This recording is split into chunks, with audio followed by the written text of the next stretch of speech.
So it's been a year since I got this iPod and since I last made a video on it, so here's a little update. So why did I get this? Well, watch my last video. It did surprisingly well. It's the most viewed video on my channel, unexpectedly. So watch that and come back when you're done watching it. Alright, so here's the thing that probably everybody wants to know.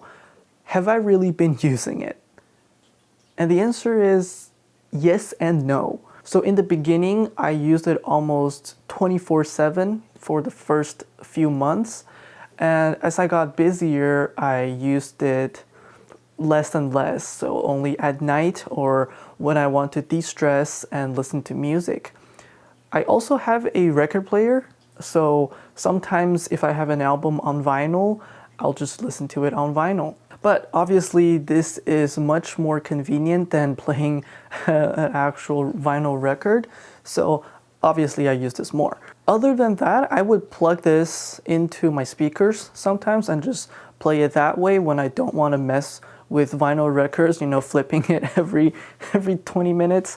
So that helps a lot with that. Also, when I'm on the plane, this thing is super useful. It lasts the whole plane ride. Well, when you're taking a long plane ride, so for example, like 11 hours from LA to Hong Kong, this thing lasted me, I didn't even have to charge it during that entire trip, actually. It was for 3 weeks. Used it on the plane, used it during the trip, and on the flight back. Didn't die on me. So kudos to this thing. Obviously, I upgraded the battery if you've seen my other videos. And another time when I used this a lot was when driving long distances, right? It's the perfect companion. You can plug it into the car or you can just listen to it with headphones in. And that's what I did. But to be realistic, most of the time when I'm at home, it just sits on my desk in its little Pelican little case. It sits here, sits on my desk. I should probably use it more, honestly. Second question that you may want to know, how's the battery life? Like I mentioned earlier, it regularly lasts over 2 weeks on a single charge. So it's perfect for traveling or off-the-grid activities, if you guys do that. So the next question that you may want to know is it hard finding songs on it? The short answer is yes. So when I first made a video on this thing, the super popular video, I had 8,362 songs on here. Now I have 15,992 songs. So when you have that many tracks, you know, thousands of albums, hundreds of artists, it can get a little tricky. It can be a pain in the ass, basically, to find a specific song you're looking for unless you know exactly what album it's from, and most of the times I don't. However, the search function on this thing, if you have the 5.5 gen or later, those are the ones that have the search function, then it makes it a lot easier to find that specific song. Although, let me just demonstrate a little bit. This search function here, I don't know if you can see, but the typing is a little tedious. So if you're looking for a song with a long title, good luck. So I have almost 16,000 songs on this. You may ask, is the storage enough? Well, in my original video, I said that 256 gigabytes was more than enough. I take that back now. I have since went back to 512 because my library has grown significantly, you know, going from 8,300 songs to almost 16,000 songs, which, you know, doubling it. So the total storage on this thing right now, it's taking up 316 gigabytes. But I still have more than enough storage on this thing. You know, like realistically, I'm never going to listen to every single one of the 16,000 songs I have on here. So unless you're a mega hoarder, there's no reason to go above 512 gigabytes. Like I would like to see you fill this up to more than 500 gigabytes. And actually listen to all the songs. It's basically impossible. Now, speaking about songs, in my original video, I did go over about, the file format and my experience, going through the song skipping and all that. So, I mean, this is a very touchy subject for some folks, but I'll just say it here. It has been proven that the majority of people cannot hear the difference between an MP3 file and a FLAC file, especially on this thing. If you're on a computer with high-end equipment, I'll give it to you. But on this thing, for 99% of the people, I would like to argue that everyone, can't really tell the difference. It would require thousands of dollars of high-end equipment and the knowledge of knowing exactly what you're listening for to maybe tell the difference. But for regular schmegular people with iPods and some headphones, you're not going to tell the difference. Some people say, MP3 sounds more compressed and FLAC files have a more wider sound, especially in the higher frequencies, but that's probably like 1% of the people, right? For the other 99% of the people, MP3s are fine, the only difference I can tell is comparing with streaming services. The songs on streaming services, even though they say it's the master high quality, it still does sound a little compressed compared to straight MP3 on here, straight up, wired, jacked in. So you may hear a difference like that, but between a FLAC file or in this case, like, ALAC file between a AAC or MP3 file, you probably can't tell the difference. So, stop being so snobbish and be content with what you have. So another question you may ask is, how do you organize your music library?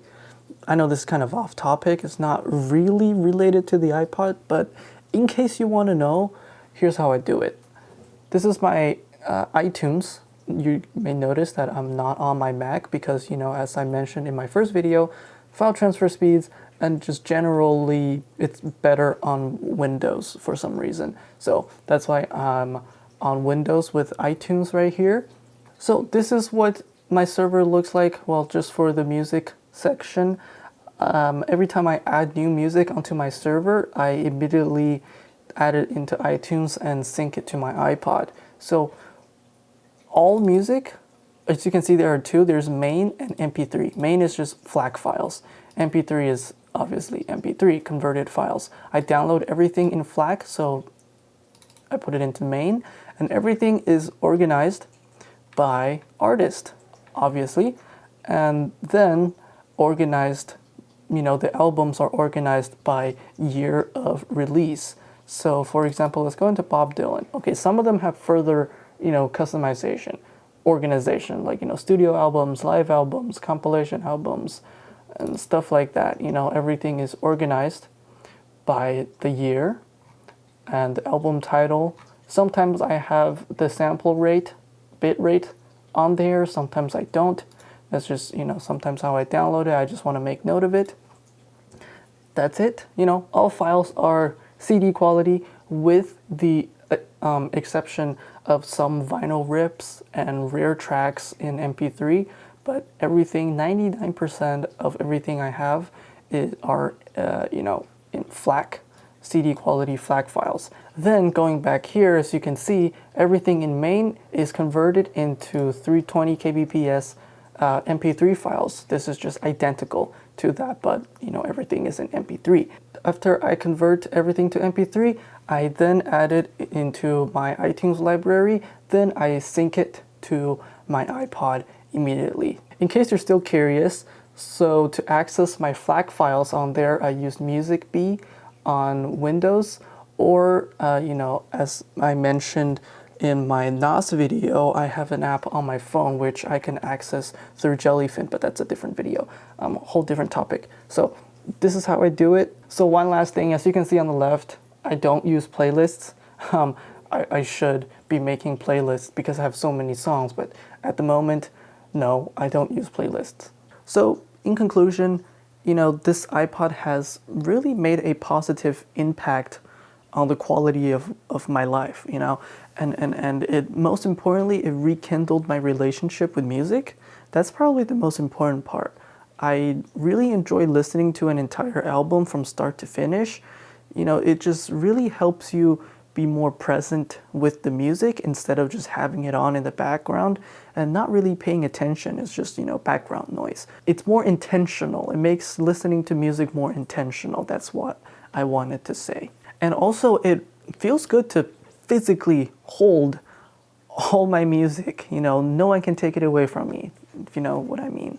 At the same time, yes, I still use Spotify, you know, in the car or listening to songs I don't have on here and that I can't find anywhere to download, or, you know, just finding new music. I know Spotify isn't the best at finding new music. Sometimes I use YouTube and I add it to Spotify, and if I really, really, really, really like it, I'll download it and put it onto here. So that has been my experience having and using this for an entire year.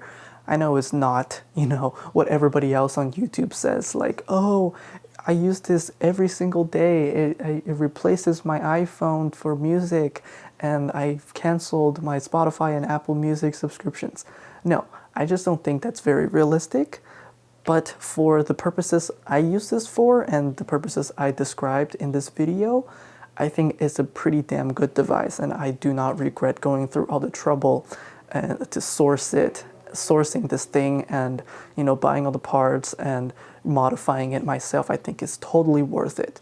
So if that sounds like fun to you, get one and leave, you know, share your experience in the comment section, and maybe we can all help each other out, see if it's right for you. Tell us what you use it for realistically, you know, what you don't use it for. Was it like, you know, what you thought before you bought it? And, you know, how you actually use it. I think that's more important for people to see, is, you know, how you actually use this thing instead of, you know, some make-believe thing that people say on YouTube.